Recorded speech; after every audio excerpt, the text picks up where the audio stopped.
దేవరాగం జ్ఞానయోగం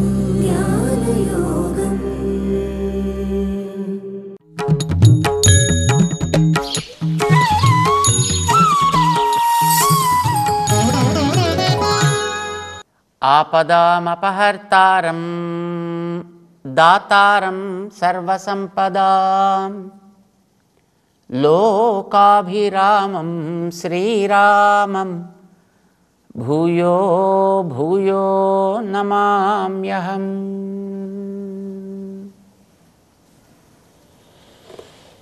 జై శ్రీమన్నారాయణ.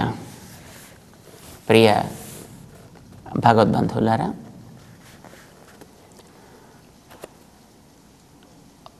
ఒక బంగారు మెడల్ సంపాదించాలి అంటే ఒక ఆటల పోటీల్లో కావచ్చు, చదువులో కావచ్చు, కొంత శ్రమ పడాలి, అభ్యాసం చేయాలి. ఒకనాడు చేస్తే వచ్చేది ఎప్పుడు? దానికి కొంతకాలం దాన్ని క్రమంగా మనం వశపరుచుకోవాలి.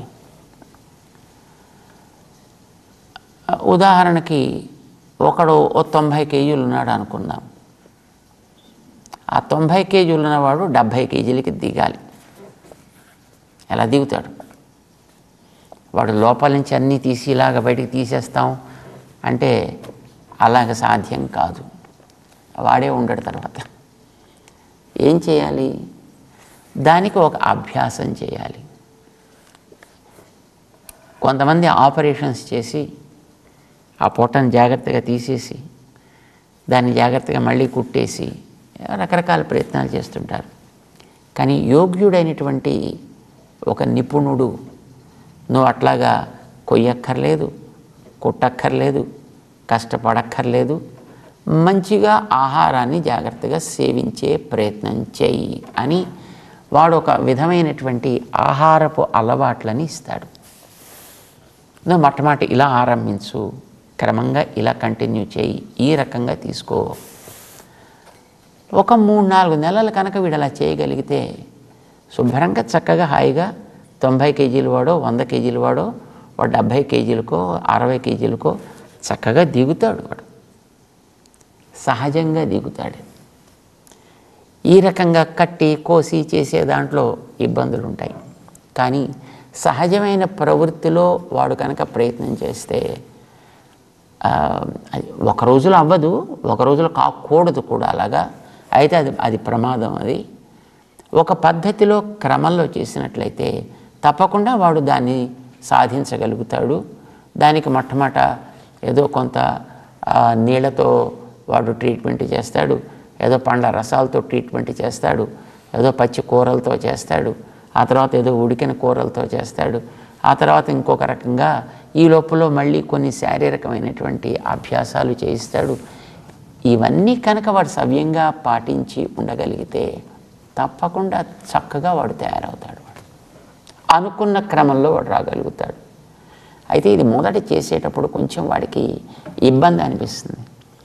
ఎందుకంటే ఇదివరకు బ్రహ్మాండంగా మంచి వేపుళ్ళు తినే అలవాటు ఉన్నవాడికి ఇప్పుడు అవన్నీ మానేసి కాస్త నీళ్లు తాగరా బాబు, నిమ్మకాయ నీళ్లు తాగరా అన్నాడు అనుకోండి, వాడికి కొంచెం ఇబ్బందికరంగానే అనిపిస్తుంది మొదట్లో. దానికి చూడగానే అలాంటి వస్తువుల్ని తలుచుకోగానే వీడికి మనస్సు వాటి వైపు పరుగులు పెడుతూ ఉంటుంది.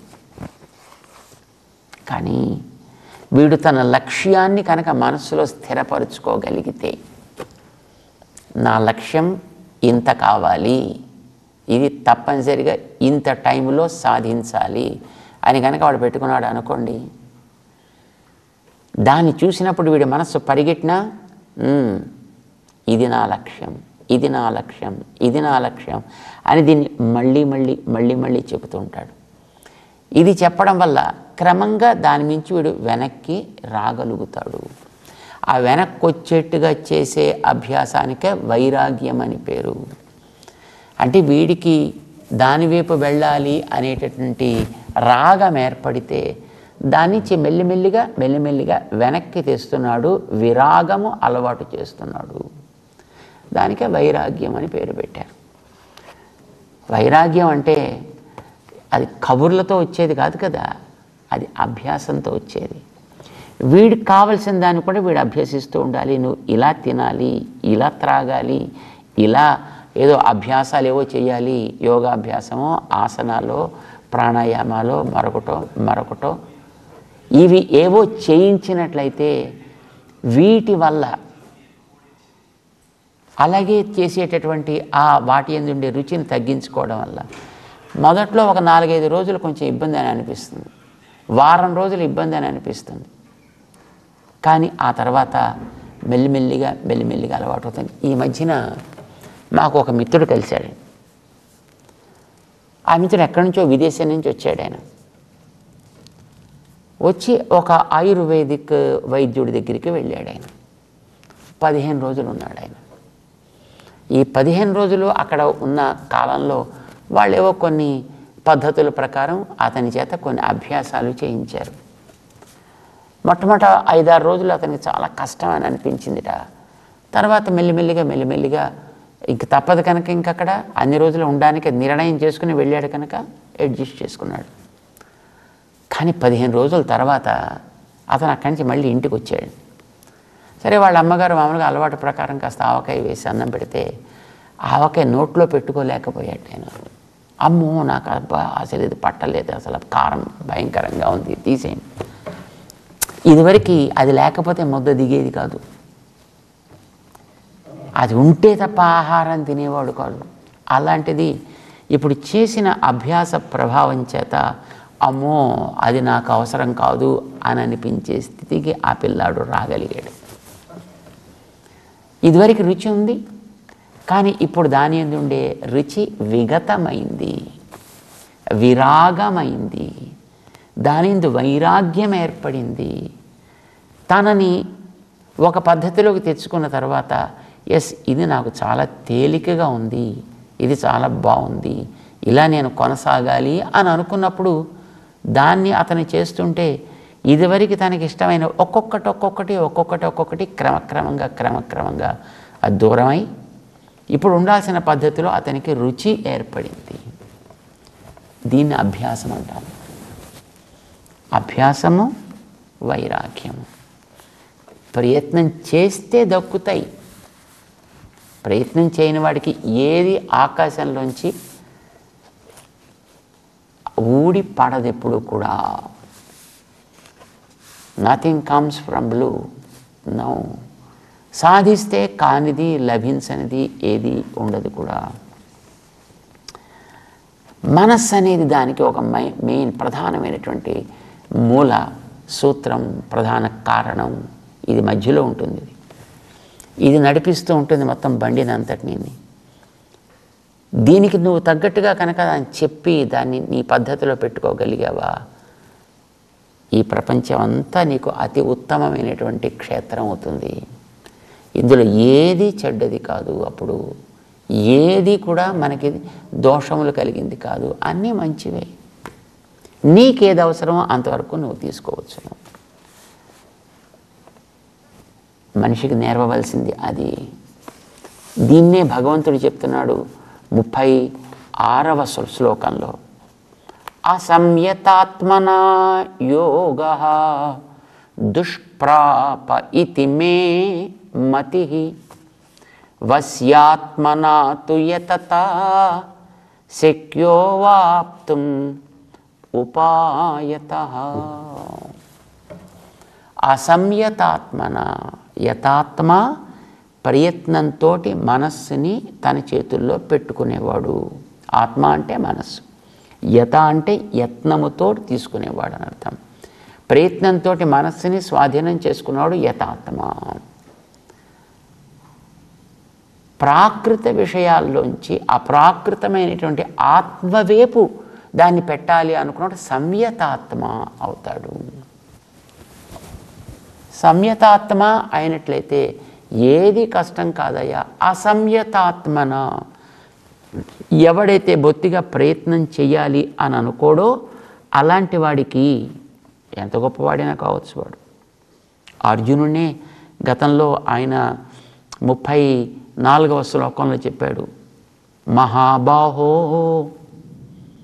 అసంశయం మహాబాహో, అర్జునుడిని మహాబాహు, మంచి బలం కలిగిన వాడు. శారీరకంగా నీకు ఎంత బలం ఉన్నా మనస్సు నీకు కనిపించేది కాదు కనుక శరీర బలంతో మనస్సుని పట్టుకుని నిగ్రహిద్దాం, సాధ్యం అయ్యేది కాదు. మనసు అంతరింద్రియం, అది పైన ఉండేటటువంటి దానికి దేనికి అందేది కాదు. అంచేత నీకుండేటటువంటి బాహిరమైనటువంటి బలాలు ఏవి దాని విషయంలో ఉపయోగపడేవి కావు కనుక దాన్ని నువ్వు ఆలోచనతోటి మాత్రమే సరైన మార్గంలో పెట్టగలుగుతావు. చేత మనస్సులో సరిగా అది పనిచేసేటట్లుగా తగినటువంటి ఆలోచనని, ఏ ఆలోచన ఇవ్వాలి? సమతా దృష్టిని ఇవ్వాలి. మనకి అటువంటి చెప్తుంది అదే కదా ఆయన. సర్వత్ర సమం పశ్యతి సుఖం వా యదివా దుఃఖం. ఎవడికి ప్రపంచంలో తన చుట్టూ ఉండేటటువంటి వస్తువుల్లో కానీ ప్రాణుల్లో కానీ దేనికి సుఖం కలిగినా అది నాకు, దేనికి కష్టం కలిగినా అది నాకు అని స్పందించగలిగే స్థాయికి ఎదగాలి. అంటే మనస్సు అంతవరకు వీడికి పక్వం కావాలి. అంటే మరి వాడికి కొత్త సాధన చేయాలి కదా. వీడు సాధించాల్సిన యోగం అది. యోగం అంటే కలయిక. మనస్సు ఆ ఆలోచనతోటి కలిసేటంత వరకు వీడి తీసుకెళ్ళాలి. ఆ యోగం ఎవడికి సాధ్యమవుతుంది? అసంయతాత్మన దుష్ప్రాప. ఎవడైతే ప్రయత్నం చెయ్యను అని అనుకుంటాడో వాడికి లాభం లేదు, వాడికి అది సాధ్యం కానే కాదు. వస్యాత్మనాతు యతత. ఇందులో రెండు చెప్పాడు ఆయన. ఒకటి వశ్యాత్మ కావాలి, అంటే ఆత్మని మనస్సుని తన స్వాధీనంలో మొట్టమొదటి పెట్టుకున్నవాడు కావాలి. మనసు స్వాధీనంలో ఉంది కదా అని వీడు ఊరుకుంటే లాభం లేదు. యతత, అప్పుడైనా మళ్ళీ వీడు ప్రయత్నం చేస్తూనే ఉండాలి. అంటే ఒకసారి వచ్చేసింది కదా అని వీడు కూర్చుంటే, ఇప్పుడు నేను శుభ్రంగా 90 కేజీల్లోంచి 70 కేజీల్లోకి 60 కేజీల్లోకి వచ్చేసాను కదా, ఇంకేసారి అయిపోయింది నేను సాధించేసాను కనుక మళ్ళీ వీడు ఇష్టం వచ్చినట్టుగా ప్రవర్తించాడు అనుకోండి, ఈసారి 110 కేజీలు అవుతాడు. అయితే ఏదైతే తాను పొందాలనుకున్నాడో దానిని యతత, దానివైపు వీడి దృష్టి ఎప్పుడూ కొనసాగుతూ ఉండాలి. ఆత్మ సాక్షాత్కారం వైపు, ఆత్మల యొక్క సమతని గుర్తించిన వాడు, ఆత్మలన్నీ వానికి చెంది ఉంటాయి అని గుర్తించినటువంటి వ్యక్తి దానిని పదే పదే పదే పదే మళ్ళీ స్మరిస్తూనే ఉండాలి. యతత శక్య అవాప్తుం, వాడికి మాత్రం తప్పకుండా దానిని పొందడానికి అవకాశం ఉంటుంది, తగును. అయితే వీడు ప్రయత్నం చేస్తూ ఉండాలి, యతమానుడు కావాలి. యతమానుడు ఎప్పుడవుతాడు? జితమనస్కుడు కావాలి. మనస్సుని కంట్రోల్లో పెట్టుకోవాలి, ప్రయత్నం చేస్తూ ఉండాలి. ఇవి రెండు కూడా ఒకదానితో ఒకటి జోడు గుర్రాల్లాగా సాగుతూ ఉంటేనే అప్పుడైనా ఉపాయత. మనకి నీతి శాస్త్రంలో ఒక నియమం చెప్తారండి, ఉపాయేన తుయచ్చక్యం నతచ్చక్యం పరాక్రమై. సులభంగా మంచి ఆలోచనతోటి చేయగలిగినటువంటి పని ఎంత బలం ఉన్నా సాధ్యం కాదు. మనకి నీతి శాస్త్రం చెప్పింది, పంచతంత్రం లాంటి గ్రంథాలు మనకి ఈ విషయాన్ని చెప్పాయి. బహుశా మనకి జ్ఞాపకం ఉంటుంది సింహము కుందేలు కథ. ఒక కుందేలు వస్తోంది, సింహం ఎదురు పడింది, ఆ సింహం దీన్ని మింగేస్తానంది. సింహం ముందర కుందేలు ఏమవుతుంది కనుక, ఇది ఎంత పరిగెడితే మాత్రం ఎక్కడ తప్పించుకోగలుగుతుంది కనుక, అది పెద్ద జంతువు, భయంకరమైన జంతువు, బలమైనటువంటి జంతువు. ఇది చూస్తే దాని ముందర ఓ చిన్న జీడిపప్పు లాంటిది టక్కమ నోట్లో వేసేసుకుంటుంది, మింగేస్తుంది. ఇది తప్పించుకుని ఎక్కడ పరిగెట్టగలదు కనుక ఇది. కానీ ఆలోచించింది, నమస్కారం పెట్టింది ముందర, మహారాజా, జంతురాజా. ఓ రాజా అనగానే కొంచెం దానికి ఆనందం వేసింది. ఏమంటావు అంటే, మహారాజా నేను మీ దగ్గరికే వస్తున్నా, మిమ్మల్ని సేవించుకోవడం కోసమనే వస్తున్నా.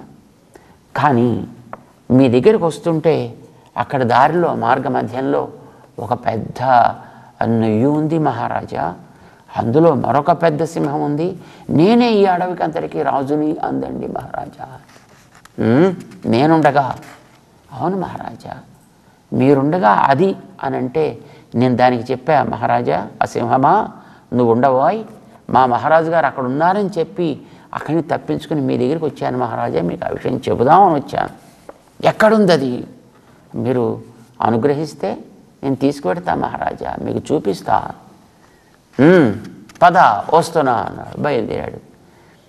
ఈ వచ్చేదారిలో పెద్ద నుయ్యని చూసింది, పెద్ద లోతైనటువంటి పెద్ద బావి. ఆ బావి దాకా తీసుకొచ్చింది.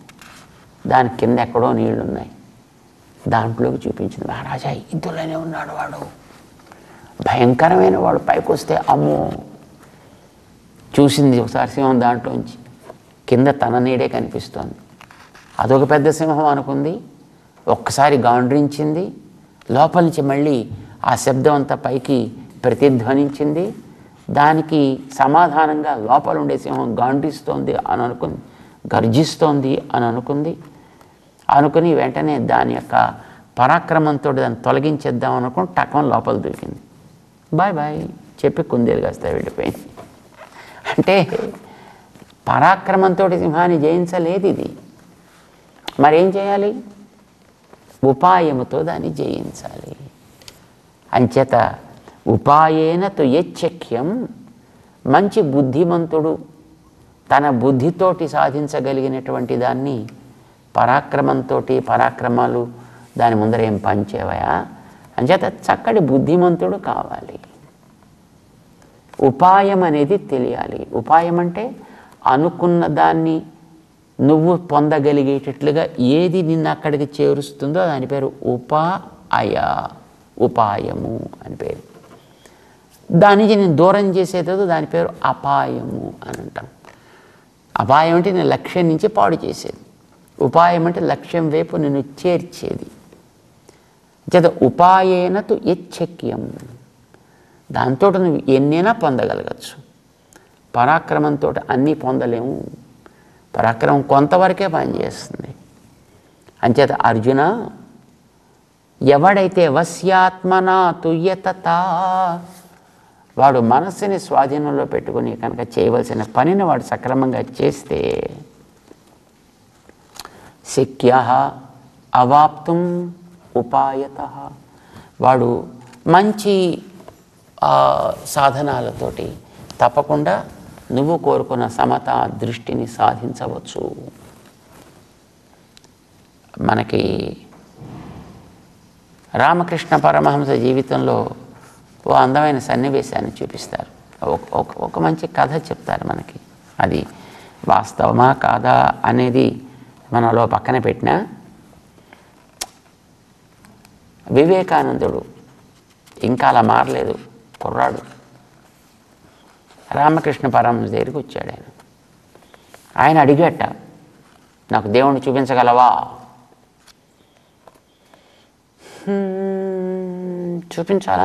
నిజంగా చూడాలని కోరికుందా అంటే కోరికుంది. మరి చూడ్డానికి నేను తీసుకెళ్ళమంటావా? ఓ తప్పకుండా. అయితే భోజనం చేసిరా, పెడదాం మనం అక్కడికి. సరే, లోపల భోజనానికి తీసుకువెళ్ళారు. మంచి మంచి గులాబ్ జామ్స్, మంచి మంచి రసగుల్లాలు, మంచి మైసూర్ పాకులు, చక్కటి దూద్ పేడాలు, ఇలాంటివన్నీ ఆ పక్కన ఉన్నాయి. సరే, అక్కడికి తీసుకువెళ్ళి శుభ్రంగా అవన్నీ పెట్టాడు. అవన్నీ తినేసి రావయా పెడదామన్నాడు. ఈయన వెళ్ళి తిన్నాడు, పాపం వచ్చాడు. సరే రా పెడదాం అని నదీ తీరానికి తీసుకువెళ్ళాడు. రామకృష్ణ పరమహంస కూడా మంచి దృఢకాయుడట, మంచి గట్టి దేహం కలిగిన వాడు ఆయన. సరే, దీంట్లో స్నానం చేద్దామా? దాకా స్నానం చేయి అన్నాడు ఆయన. సరే, ఈయన మునిగాడు, ఆయన కూడా మునిగాడు. ఆయన మునగ్గానే మెడ మీద చెయ్యి పెట్టి నొక్కాడు నీళ్ళలోకి. చచ్చాను మొర్రో, నీళ్ళు గాలి ఆడటం లేదన్నాడు ఆయన.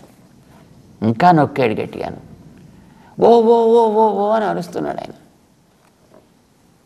గులాబ్ జామ్ తింటావా?